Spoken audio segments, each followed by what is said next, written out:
As I mentioned at the outset, and I know many of you are retirees of this great organization as well as long-term shareholders, in the middle of 2010, we had an opportunity to go down to Wall Street and do the closing bell of the Wall Street activity in recognition of our 400th consecutive quarterly dividend payout. You may recall at last year's meeting we talked a bit about that. There are very few corporations in America that have accomplished that goal. So I thought I would share with you today a special video that we showed to our employees during that period of time, which features a number of gentlemen who had the honor of being the leader of this company since 1976. In fact, one of the stars of that show is with us today. Pete White, if you could stand for just one moment.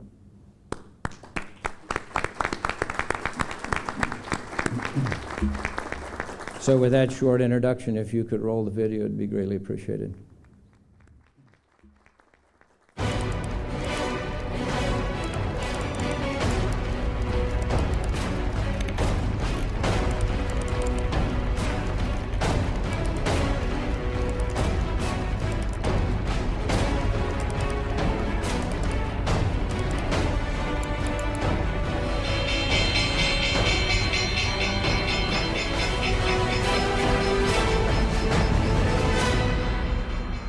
You know, I asked to put together a list of companies that have been able to do 100 years of dividends, and it's a very, very small group and some very recognizable names.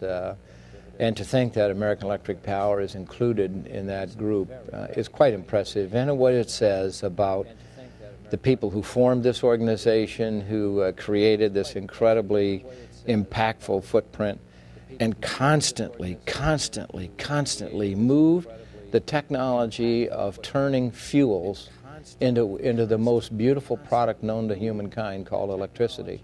You have to attract the investment to be able to do the things that AEP has done to build bigger and better power plants, a more robust transmission system, to flesh out the distribution system. We do a real public service. We provide a real public service. We provide it at a reasonable cost. We've done it for, well, over 100 years now at AEP. AEP would never have had 100 years of continued dividend payments if it hadn't kept shareholder interest foremost in its strategy and in its daily work and its attitude about how we do our job. I think it says a lot about the people that worked at AEP. They have always been people who are willing to innovate, take the next step, build the next bigger power plant, build the next bigger transmission line, figure out how to sequester carbon from coal plants. Because the company has been willing to do that, it has bred success. Many of the advances that people take for granted now were started originally at AEP. It's difficult to think about over a 100-year time that there was not one time when AEP was in such dire financial straits that it couldn't some way figure out how to pay a dividend, and it did, which is a real tribute to the employees, both today and the employees who ran AEP all those years.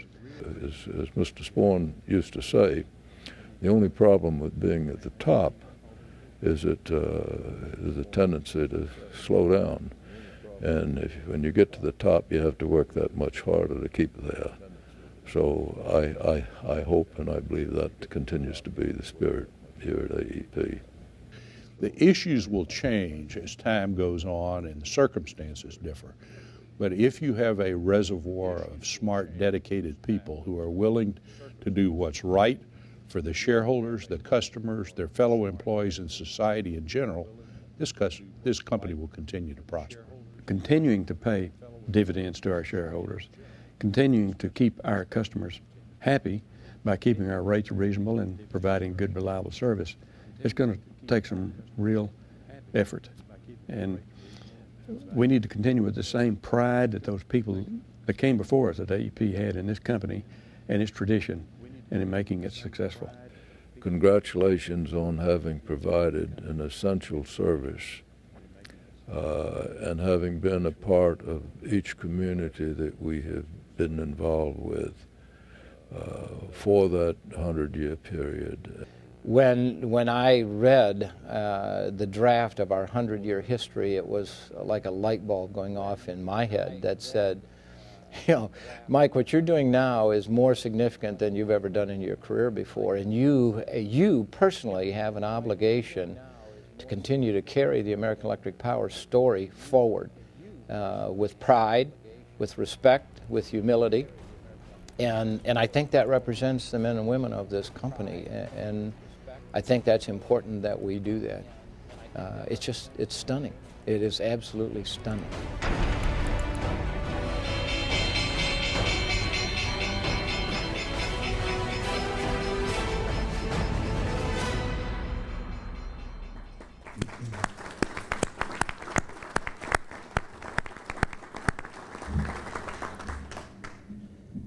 To each and every one of you in the audience who contributed to the strength of this organization since 1906, thank you. From the bottom of our hearts. The dedication of the men and women who make up American Electric Power over this massive footprint in the 11 states that we serve, and the 5.3 million people who count on us each and every day to provide them with this essential product so that they can live their lives, run their businesses, and do the things that are important to them, is nothing short of the public service that Pete White said it was. And it's an honor for me to have had 8 years as the chairman and president and chief executive officer of this company, and I thank you for that opportunity. Let me give you some specific details on 2010. An interesting year with challenges not unexpected, but challenges that were all met and overcome.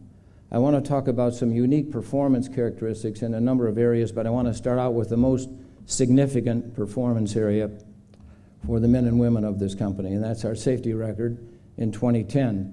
We had a total reduction in the amount of lost days and restricted day work incidents of 22%. We had a 15% reduction in the amount of recordable injuries that are reported. And we also, most importantly, in 2010, didn't lose any man or woman who dedicate their day-in, day-out activities to working for this company. The third time in the last 4 years, 07, 08, unfortunate incidents in 09 that we talked about in 2010. It is the most important performance for all of us as we look at this product, which under control does what I said, allows life to be lived. Out of control, it can take your life, your limb, in an absolute nanosecond. So to each and every one of us who dedicate ourselves to that each and every day, I thank you for that work. To Ken Frazier, who's responsible for that directly, Dennis Welch, who has made such a huge difference in the way we treat safety, along with this incredible board of directors, the Human Resources Committee, the John DeBars Award, which is given to the best performing safety subset within the overall organization. We are dedicated to making sure that men and women who come here in the morning go home exactly the same way so that their families and loved ones experience no loss. 2010 was an outstanding safety performance year. For our shareholders, when we look at economic performance in 2010, a solid year, an overall return on your investments in American Electric Power of 8.7%. Your board of directors increased the dividend by 12% during the year to a full allocated $1.84 a share. That gives you a 5+% yield going forward at today's closing stock price. We closed the year at $3.03 in earnings with our target goal of $3 per share. So in almost every way that we measure economic performance for 2010, we were equally successful. Our environmental performance also was nothing short of phenomenal. Our emissions footprint in 2010 is exactly 20% of our emissions footprint from 1980. During that period of time, some of the things that you saw, some of the things you heard Lynn Draper and Dick Brooks and Pete White and myself say on the video. We have continued to move technology forward. We have continued to demonstrate to the outside world that any technology challenge that comes to a company like American Electric Power can, in fact, will be satisfied. Our carbon capture and storage project, the only one in the entire world in an integrated sense, has demonstrated to anyone who wants to know whether you can capture carbon and sequester it underground, the answer is yes. It is not inexpensive, and it is not without huge technical challenges, but the men and women of American Electric Power and our co-conspirators in that endeavor, and Alstrom and the Battelle organization from Columbus, Ohio here, demonstrated that to a certainty. We also went forward with a tremendous amount of other activities. When you look at the overall performance of the capital that we put to work over the last almost decade now, when you look at our big power plants, they are all in the top decile of performance. In fact, the number 1, 2, and 3 performing SOx and NOx captured plants in the country all belong to our shareholders and the men and women at American Electric Power. Moving to a lesser carbon footprint is one of the challenges that the board put in front of this management team, and we continue to strive toward that goal, not only by improving the performance of the existing fleet, but surely embracing the concept of going to combined cycle natural gas as we move forward. The Turk Power Plant station in Arkansas, when brought online next year, will be the cleanest operating coal facility in the entire United States. Our Dresden plant, which is here in Ohio, will burn gas locally as well as ultimately the shale gas that will be developed in Ohio. It has an opportunity to change the face of the energy picture here in Ohio and join with King Coal to be one of the great resources for the men and women of this great state, and we intend to put it to great use as one of our fuels going forward. Our regulatory performance. We came into calendar year 2010 needing to accomplish a tremendous amount of rate adjustments throughout our 11-state jurisdiction, and we ended the year about 104% performance on the amount of revenue that we would increase through the rate proceedings that went on in all 11 of our jurisdictions. With balance and fairness, the work that was established by Craig Baker during his years as our senior rate person has been followed up by Rich Mudzinski and his team, and we continue to have great success in that arena as well. On political performance, one of the great challenges for a company like ours with the footprint that we have and the reputation that we surely have deserved over a number of years, we were a major voice during the cap and trade discussions in Washington, D.C., and I know many of you as retirees ask us why. At the end of the day, the way that the bill would have come out of the Senate, we would have saved our customers tremendous amount of capital expenditures over the first 5 years of that program, and our generation fleet moving forward with the carbon capture and storage knowledge that we were building at our Mountaineer station would have allowed us to retrofit many of our stations on a capital advantage, something that we thought ended up being about $50 or $60 a ton captured. In the Senate bill, we were getting paid an incentive of $90+ a ton to capture that carbon. So even though in many people's eyes that didn't seem like the appropriate thing for us to do, that was the driver. We were a major voice in that activity. We continue to be a major voice in urging Congress and the administration to do the right thing about the environmental challenges that are in front of us.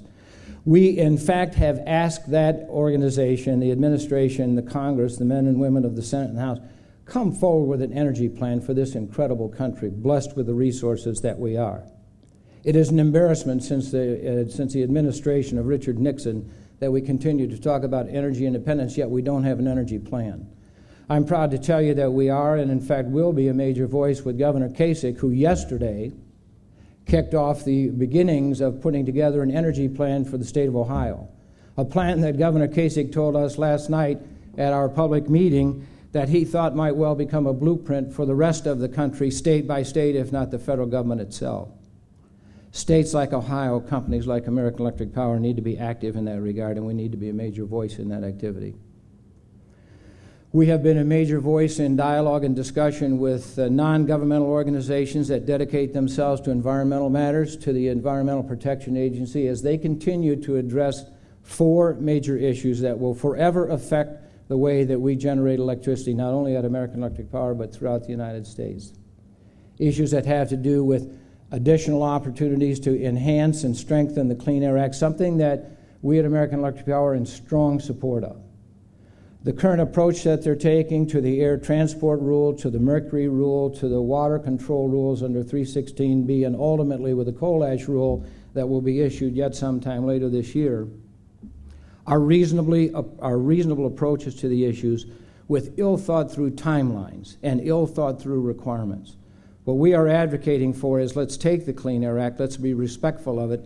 Think of what I told you earlier on, our today footprint is 20% of what it was in 1980. we can continue to experience those kinds of successes going forward if and only if they go about it in a rational way. We've already announced that more than likely about 5,000 megawatts of our oldest and not retrofitted coal stations will be prematurely shut down. Electrical life left, but not worth the capital investment to take them forward for the environmental challenges that will be placed on them. In that space, we will build combined cycle natural gas activity. In that space, we ultimately will upgrade the operating capacity of our D.C. Cook nuclear stations. And if done right, we will be strong proponents for that because the air will get cleaner, our plants will continue to burn the fuels that are important to America, and our customers will be well served by the cost of electricity that we make from those stations. We think that's the appropriate way to go, and we'll continue to be a major voice in that regard. The last issue of performance I'd like to talk about is governance. Lester Hudson has already been introduced to you as our lead director, and Tom Hoagland, who's the chair of our Directors and Corporate Governance Committee, should be extremely proud of the way that the outside world commented to you, our shareholders, when they said that there were no issues at American Electric Power that they weren't in agreement with, that we have been on the cutting edge of corporate governance as we go forward. In a very personal sense, corporate governance is something that the Board of Directors began a conversation with me in 2004. In 2004, they suggested that knowing my retirement date of 11/11/11 as Chief Executive Officer of this great organization, it would be one of my responsibilities to groom potential successors. We took that dear to heart and have rotated a number of men and women through various different challenges inside this organization, and ultimately gave to the Board of Directors a candidate slate including 4 individuals, all ready for the ultimate opportunity to be the succeeding Chief Executive Officer of this company.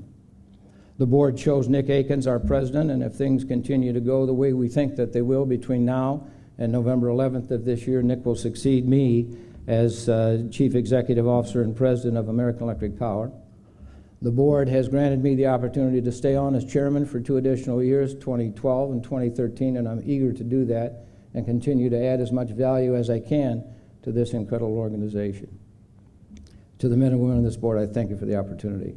To you shareholders who have been with us all that while, thank you for your support. To you retirees who created this great organization, thanks for what you did, and I hope that we have continued to put a shine on this incredible asset that you gave to us.